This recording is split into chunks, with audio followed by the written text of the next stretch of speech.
Romain Rolland tells about this period of Beethoven's life in the following words. He is wrapped in the silence of the fields, for Dr. Schmidt has advised him to spare his hearing. Beethoven leaves Vienna and resides in Heiligenstadt.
He is alone with his demons, love, hope, grief, whole concert of his inner voices.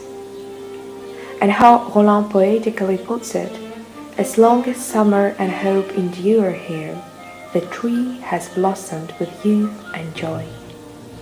Beethoven is in full creative force and has just finished his second symphony.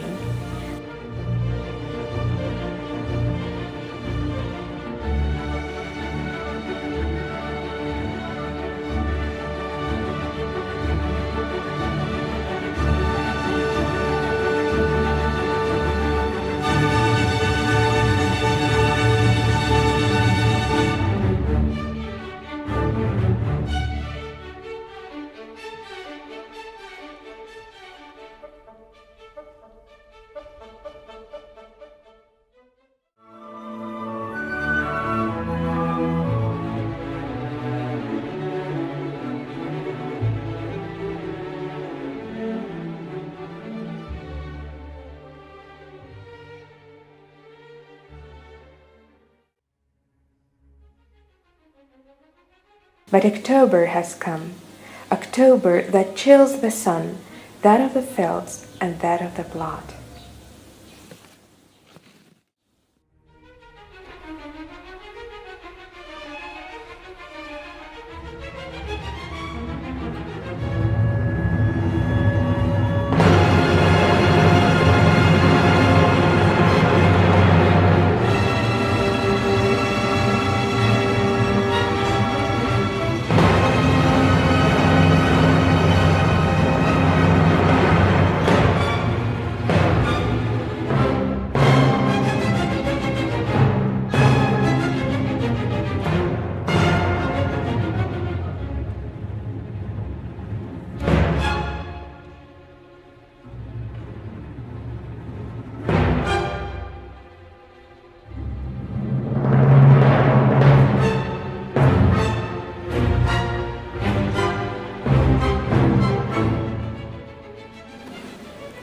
Der hohe Mut, der mich oft in den schönen Sommertagen beseelte, er ist verschwunden.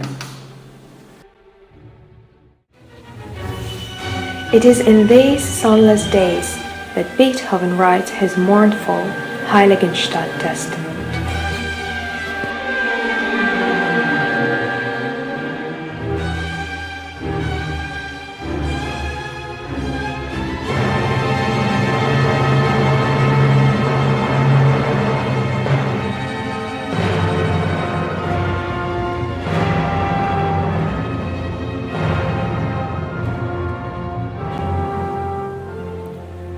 Mit einem feurigen, lebhaften Temperamente geboren, selbst empfänglich für die Zerstreuungen der Gesellschaft, musste ich früh mich absondern, einsam mein Leben zuzubringen.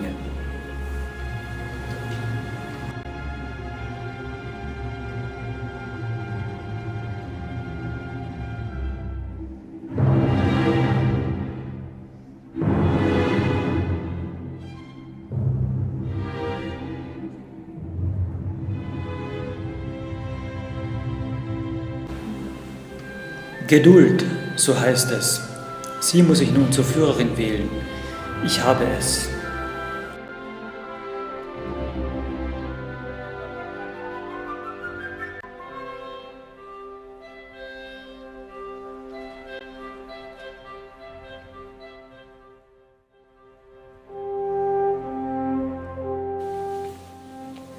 Roland questions, man in his death agony, what did he hear in answer to his cries?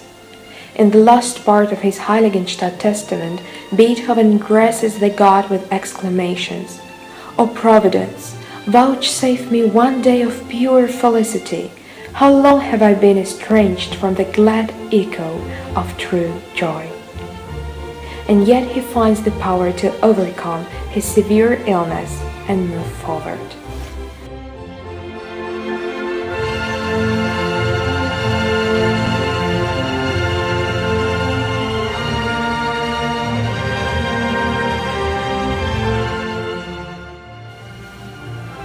From the depth of the woods around him, where the future pastoral symphony sleeps under the October rains, the appealing cry of the Testament is answered by the mysterious horn call of the Eroica.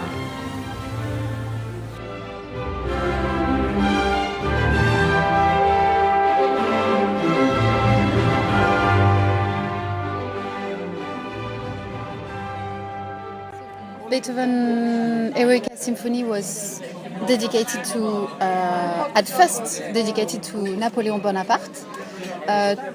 He really thought that Bonaparte was a hero, like literally a hero. He actually composed his symphony. The first movement is like the hero's life and very strong and powerful, and the second movement is his death. So he actually thought about every single detail, like to his heroic time, to his death, and he dedicated to him. And then when Napoleon Bonaparte proclaimed himself emperor, Beethoven was absolutely out of his mind, and he didn't appreciate at all, because he really thought that Bonaparte was someone good. And the very opening of Beethoven's Eroica Symphony is opening with two splash in your face. Pam, pam.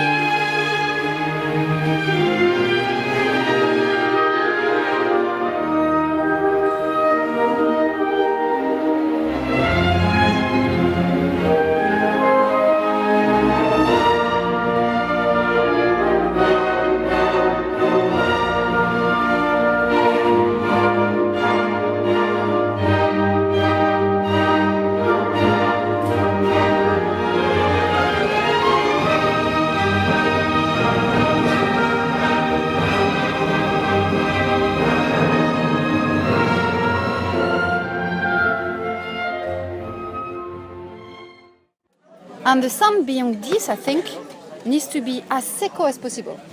The orchestration as well is very new. Well, this one has 3 horns. So 3 horns, I think that it's a powerful thing. The horn is usually we go and hunt with a horse and the horn. And the horn is the signification of power, I think. Power in a very noble way. So we have 3 horns. That's the first time we have 3 horns in the symphony.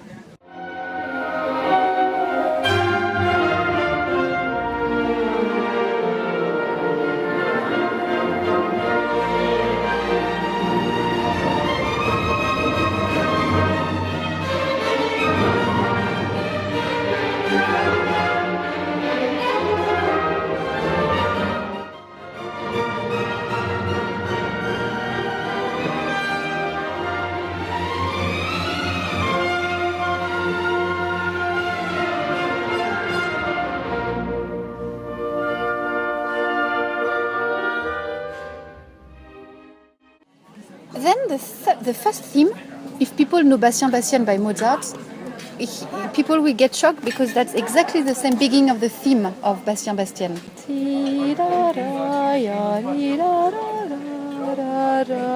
Yeah, from there everything is changing.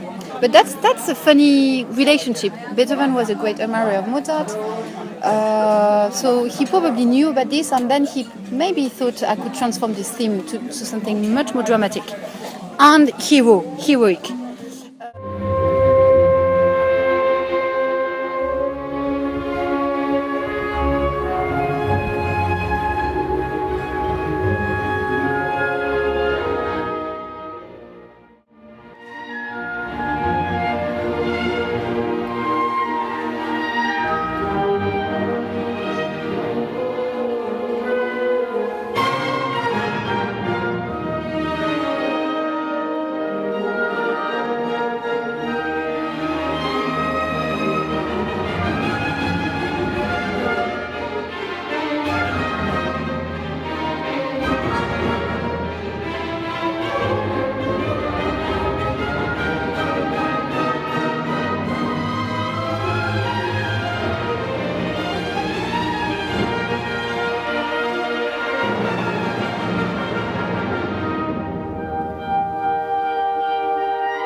He didn't want it to be very, very heavy, but like bright as probably as Bonaparte was.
But the second movement, it's called Marcia funèbre, so like really like a death. And beyond the sound, actually, he puts pianissimo for the first violin, sotto voce, pianissimo sotto voce for everyone. And I think that's an extraordinary, as if basically it was like outside the concert hall or the church of the abbey where we were playing, as if it was from far away.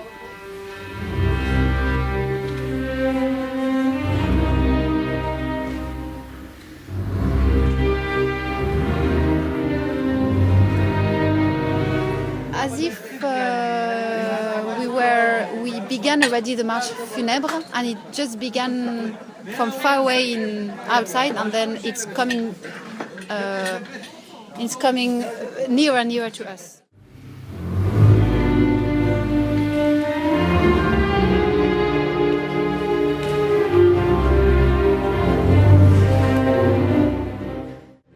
So once again, the metronome marking is quite fast.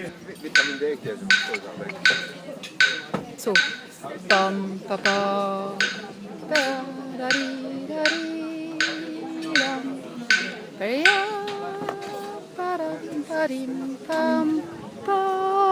in the second violin. It's not I think that's like a shadow maybe.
want this marcia funebre until there is another until the maggiore, because then there is a different part until the maggiore.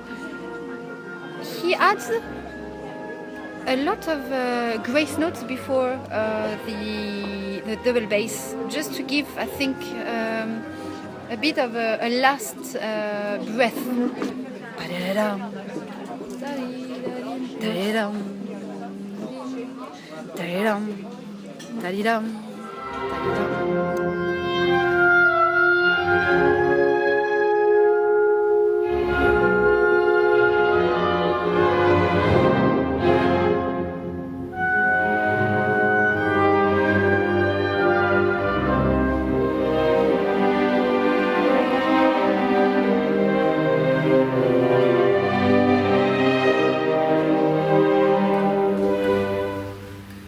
That's what I think. And then we can think already of Beethoven 5, his Fifth Symphony, in a few years after. Pa-pa-pa-pam, da-dee-da-dee, pa-pa-pa-pam. Maybe he got inspired. I have no idea. Actually, maybe. To me, that's the last breath. Pa-pa-pa-pa.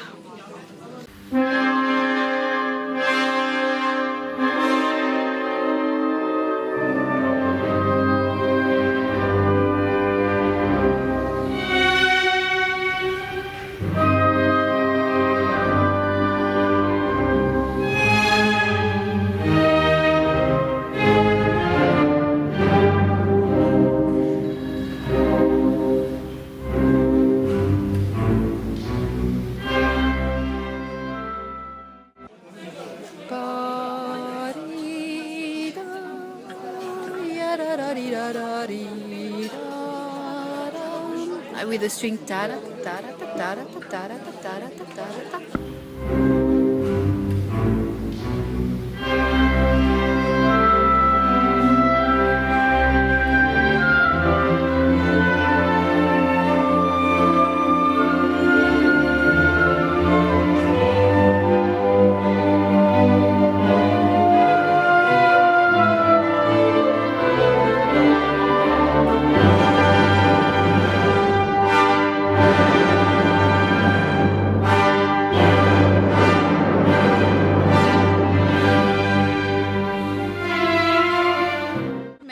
That we understand the very beginning as an internal sorrow, and then that's a bit something different.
Of course, conductors need to make a thorough research on any symphony they conduct.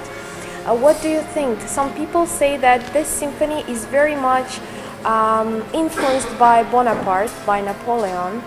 Bence Bonaparte'tan etkilenmiştir, evet. Ama ondan sonra Beethoven'ın politik görüşleri değiştiği için o çok da fazla çakılı kaldığını düşünmüyorum bu fikre. Beethoven sadece orada sanatını konuşturmuştur. Some people say that he also had very heroic soul himself. He was a hero himself, and his whole life was like Austerlitz struggle during the war.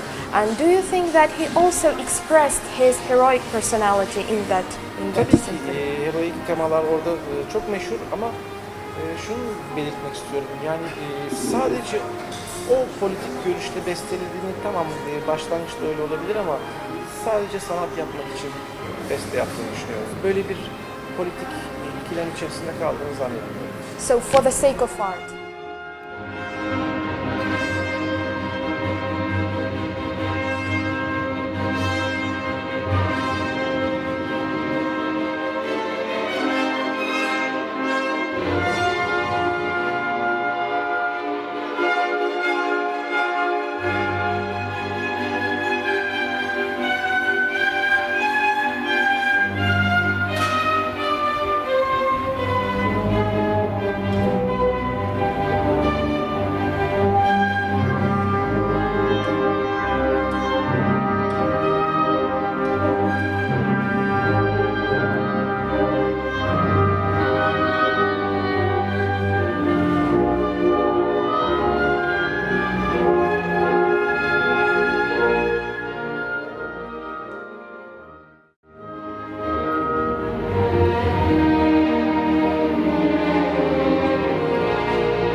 The third and fourth movement are very different.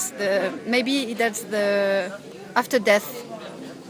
It's a scherzo, and it's a theme and a variation. We have a magnificent trio which has the three horns, and that to me means a lot to Bonaparte, because three horns, he uses the three horns alone, no just a few strings here and here just to punctuate the melody, but that's it.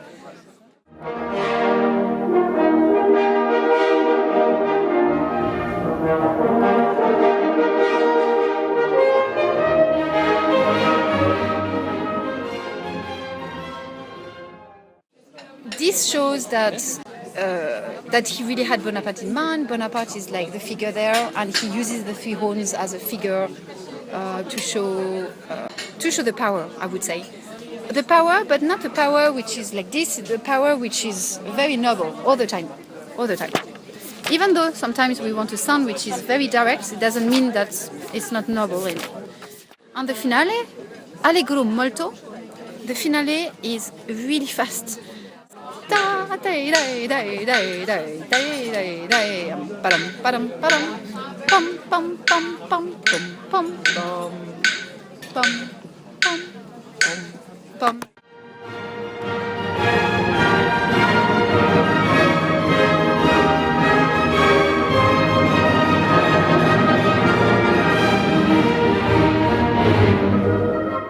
Then, of course, he wants the attitude Allegro molto, so I agree.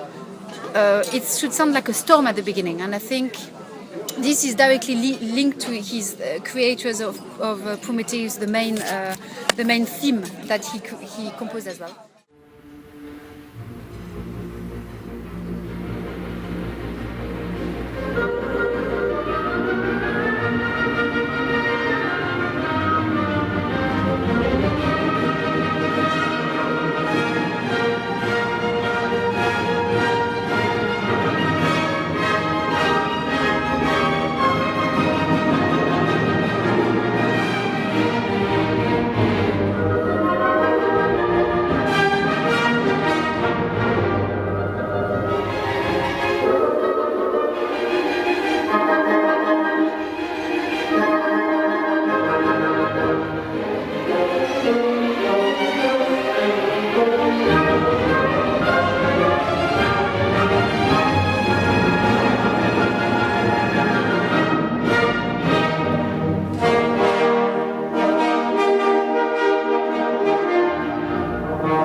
The music of Beethoven was really conducted very well tonight to my mind, and it was really felt very deeply by the audience as well, I guess.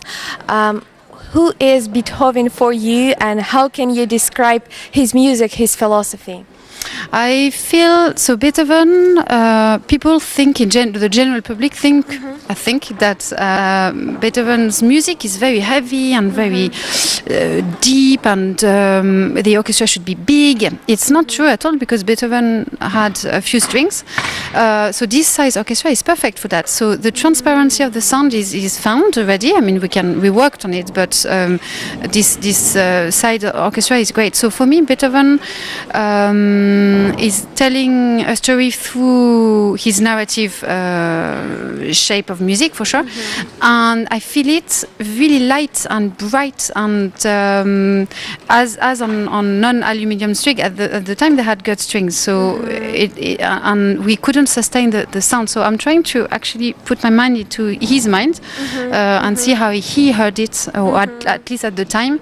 And of course we need to adapt with our own instruments, but yeah, I'm trying to find all the little details. There are so many details that he writes, and of course we need to hear them. And I think tonight we heard them for sure. I mean, that's what I felt, and I was really happy with this performance.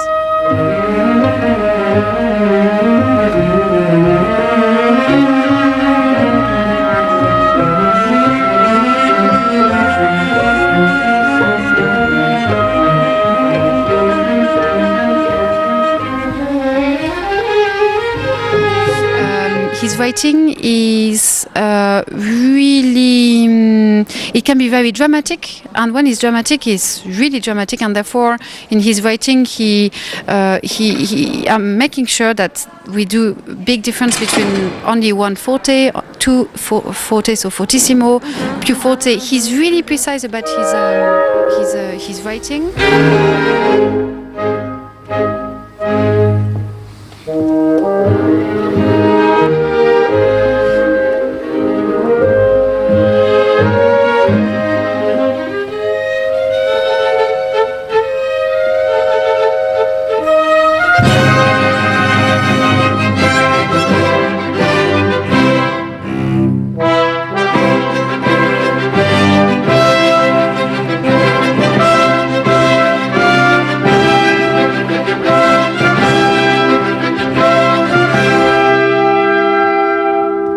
The orchestration is not like Debussy, or we're not yet there. So we have that's the first time in this symphony, Beethoven 5, that in the finale Beethoven puts a piccolo, a contrabassoon, and 3 trombones. So those instruments have never played in the orchestra before, so already Beethoven is innovating about symphony works, and he's trying some new things. For us, it sounds like, oh well, there is a piccolo, but no, at the time it was like, wow, what is this, And he's making sure that the piccolo has like some big moments, and that's why then we need to adapt the balance. So it's also how to balance the orchestra compared to what he wants to hear, what I want to hear. So the word.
Beethoven, his thoughts, his feelings, his durchleiden Freude. It still remains there, beyond the written notes, somewhere in the air. When this magic thing happens, the music is played. Beyond the sound of what we actually hear, Beethoven's sense of this world and his inner realm are being imposed on us like a veil, or like a mysterious spirit which penetrates into us and evokes certain state.